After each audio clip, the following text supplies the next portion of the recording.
Hi there. It's December 6th and time for Proverbs 6. We're getting into some interesting stuff here. Still trying to train his kids up in the right way. This first part is interesting. My son, if you will become a co-signer for your neighbor, if you have shaken hands and pledged with a stranger, if you are trapped by your own words, ensnared by the words of your mouth, then do this, my son, and free yourself. Since you fell into your neighbor's hand, go humble yourself, plead with your neighbor, allow no sleep to your eyes, no slumber to your eyelids, escape like a gazelle from the hunter's hand, like a bird from the snare of the fowler. So, I'm going to highlight it over here. By co-signing for somebody else's loan, you have made yourself a slave to two people, okay? One, your neighbor, your friend, your kids, or whatever you're co-signing for. If they don't pay, then you have to pay, okay? And you also made yourself a slave to their lender, who you don't even know, okay? Because if they don't pay their bills, that lender's going to come after you to pay their bills for you. Now you are a slave to two people. He mentions this at least 10 times in the Proverbs, okay, maybe more, about not co-signing for other people's loans. And he was very adamant about that. So, okay. Laziness and perversity. Go to the ant, you slacker, consider its ways and be wise. It has no commander, no overseer or ruler, yet it prepares its provisions in summer and gathers its food at harvest. Ants do that, right? And they have no leader, okay? The queen is not a leader. They're just the one who lays the eggs and keeps the colony going, and they protect her. Okay, 9. How long will you lie there, slacker? When will you get up from your sleep? A little slumber, a little folding of the hands to sleep. He says that term also all over Proverbs. And your poverty comes like a bandit, and your need like an armed man, right? If you don't work when you are able, you will pay for it later, right? Okay, 12. A scoundrel, a wicked man, one who goes around with a perverse mouth, winking his eyes, shuffling his feet, pointing his fingers, who continually plots evil with deceit in his heart, stirring up strife. Therefore his disaster will come suddenly. In an instant he will be broken with no remedy. Okay? These are people that take advantage of other people, right? Wink in the eyes. There's always more than one person involved when they're taking advantage of a person, right? And they wink their eyes and watch me take this guy for everything he's got. Okay? Those people will fall, okay? Sooner or later, everybody will know not to trust them, and they will get no business, no income, and they will be instantly broken with no remedy. Get that? Okay. 6 things Adonai hates. Yes, 7 are an abomination to him. Okay? These are important. Adonai, God, the Lord, hates these. They're an abomination. Right? Haughty eyes.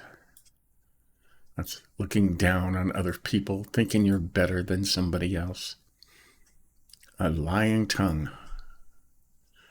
Right? Nobody likes a liar, right? Hands that shed innocent blood. Lots of that around, too. A heart that plots wicked schemes. Okay? Schemers. Feet that run to evil. There are a lot of people that do that. Okay? Just runs to evil. A false witness who spouts lies. Lots of those around too, right?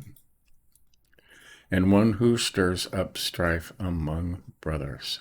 Okay? That's a gossip. Okay? That is a gossip. Right? Raiseth contention among the brethren, it says over here. And there's a note. Or neighbors. Right? Gossip. God hates gossip. And it is rampant in the world today. Getting into other people's business, right? So there's 7 things, and we'll go over those again. The Father's warning against adultery, see, talks about this a lot too. He's already covered this in 2 other chapters. My son, keep your father's mitzvah, or commands, instructions, and forsake not your mother's teaching. Bind them on your heart continually, tie them around your neck. When you walk, they will guide you. When you lie down, they will watch over you. When you wake up, they will speak to you. For the mitzvah is a lamp, instructions.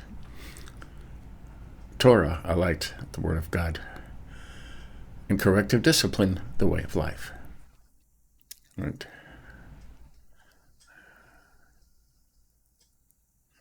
Mm-hmm. 23. For the commandment is a lantern, instruction, a light. Okay, 24. Keeping you from an immoral woman, or from a wayward wife's smooth tongue. This is adultery, okay? Not fornication. Mm-hmm.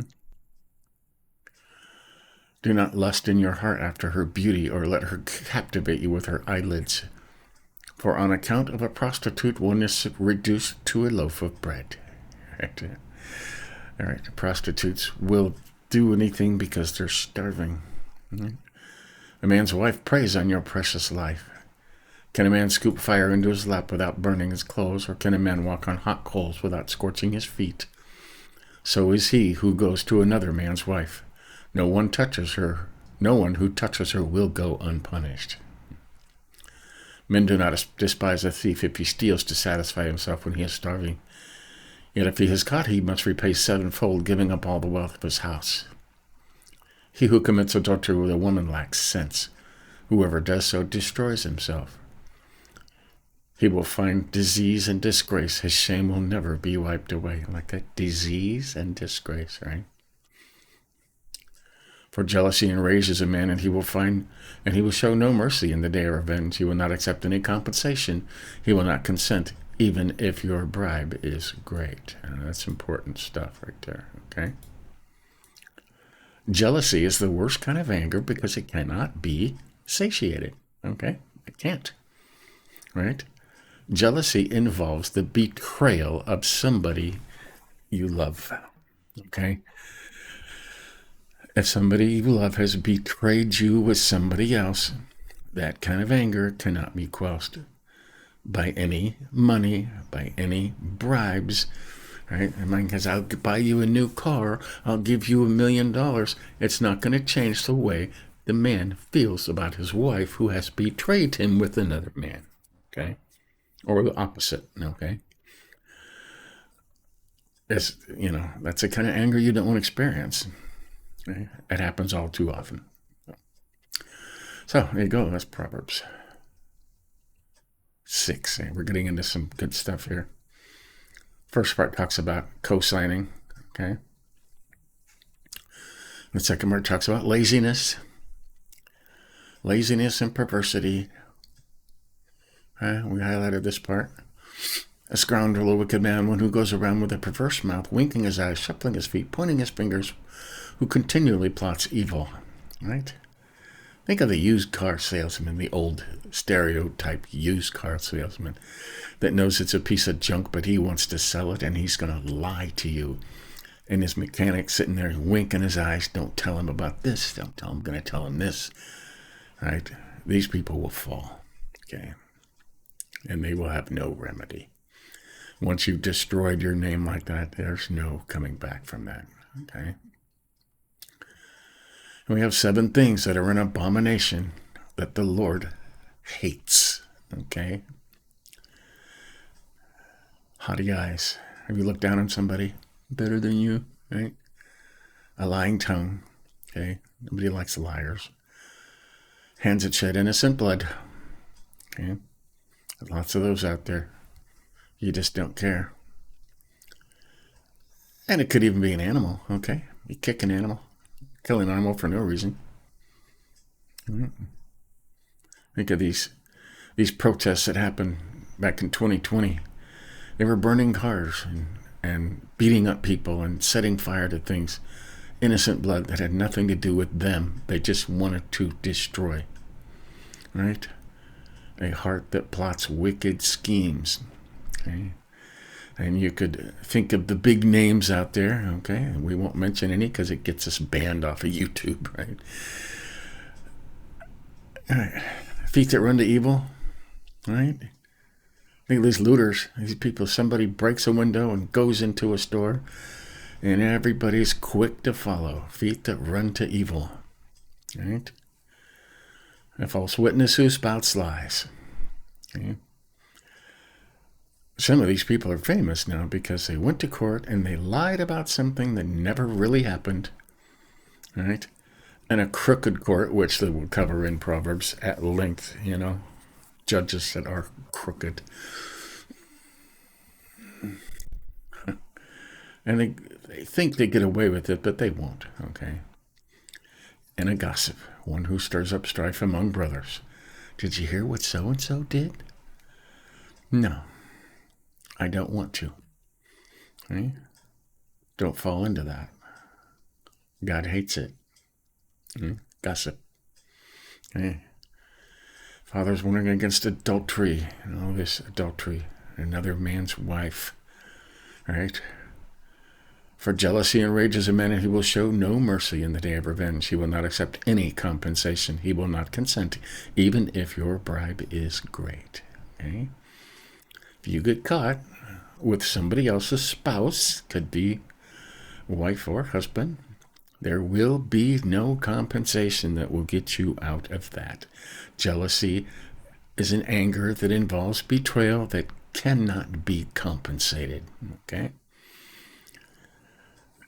God can forgive, man can forgive, but you will only do that through the Lord. Okay?